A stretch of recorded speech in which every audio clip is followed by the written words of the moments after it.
Right, welcome back, Kerry. I'm sorry we kept you so long. Um, just want to share a story with you. I was listening to what you had to say before about things that you liked, that things you enjoyed doing, and the problems you felt like you were having in your life as it stands at the moment. And it reminded me of a movie. I don't know if you've seen it or not. Kung Fu Panda. I think I have actually.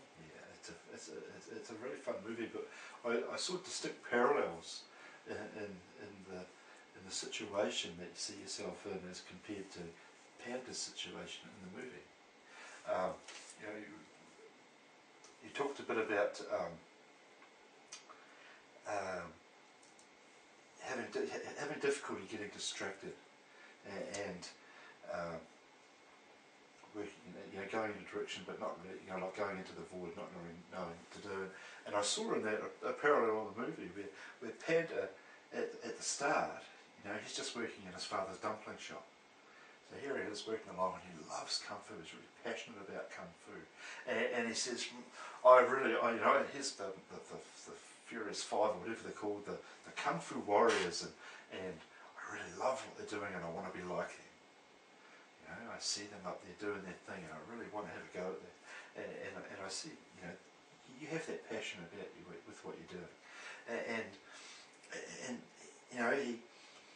he tries to go up to the castle where they have the big competition to pick the golden, whatever they call it, the big Grand Poobah, and they won't let him in. They won't let him into the castle because he's late. They've closed the doors, but through perseverance, he ends up flinging himself over the wall, and then he's chosen.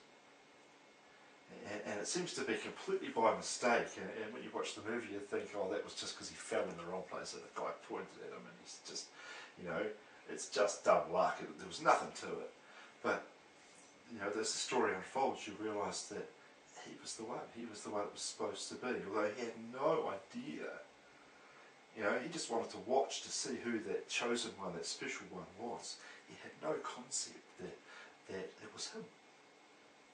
He just wanted to witness it, and he was really passionate about getting involved and getting amongst those in front of those people, just to see them and be in their presence. And once he got in their presence, at first he's shunned and he's ridiculed, and so there's lots of self-doubt comes up. I'm not really the one. But he's so determined. He's so determined to achieve that nothing can get him down. He's just dogged, getting in there, does it. And even though he doubts himself, he does it anyway. He does everything they ask of him and more. And he does it, and they don't believe in him. They think this is just a huge mistake. It's only the wise old turtle who says there are no mistakes. Everything is as it's meant to be. His master, the little whatever he is, hates him and thinks, no, this is just a waste of my space. But he has a crack. And even though he doesn't know what's in front of him, he just trusts that it will come about. Whatever happens will happen. And so, there's a lot of self-doubt going on, but at the same time he follows the path with determination. But while he's doing that, he's a bit cheeky. He's not disciplined and super ninja. It's not, mutant ninja turtles. These guys are he's having fun.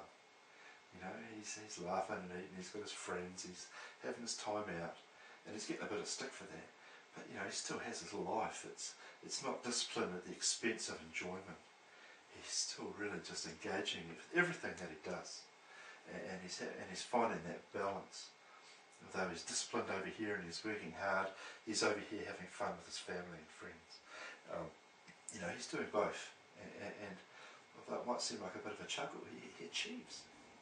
And it's through that association with those Furious Five, with the master and the other elite, ninja students, whatever they're called. He succeeds, and he succeeds beyond his wildest imagination. And does he put himself down? Yeah, from time to time he has a bit of doubt. Does he believe in himself? Not always, but he understands that he's going to have a crack at it, and it's going to work out in the end, whichever way. And he goes home and he says to I don't know, Dad, I don't know.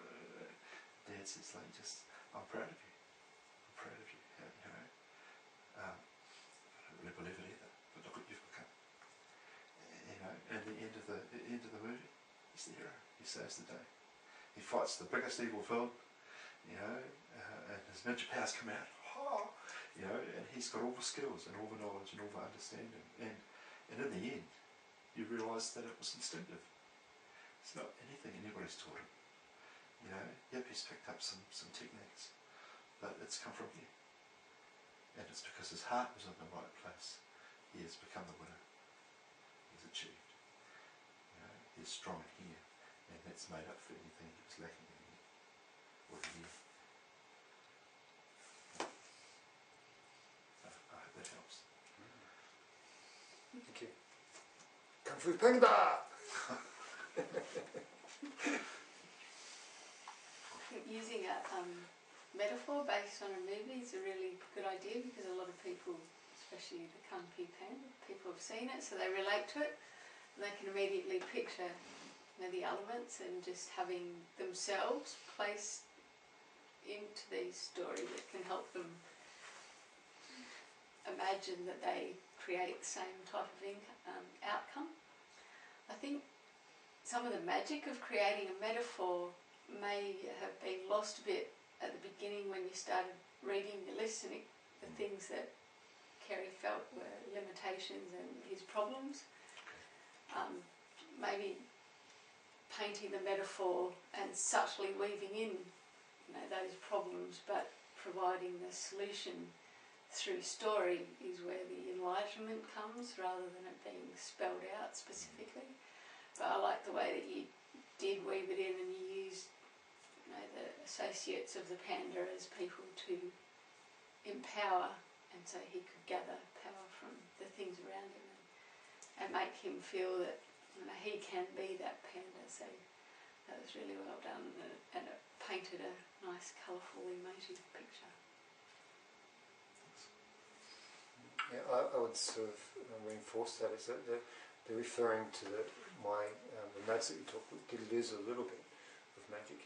However, yeah, I can vaguely remember the story, and I don't even know if I watched 1 or Kung Fu Panda 2 or whatever it was. But the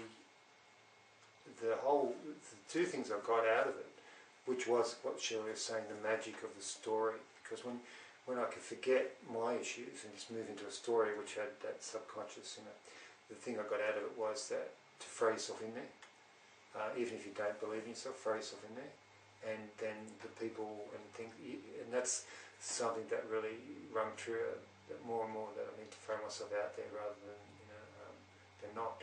And the other big thing I got was you reinforced a lot is follow your heart, which I really liked. And it was good that you towards the end and in the middle, you was really into the story, which I could really engage. So I really got a lot out of that. And you know, even when Shirley was talking, I remember when I was a little kid, I used to have a little panda bear. I thought, seriously. Yeah, thanks, Blair.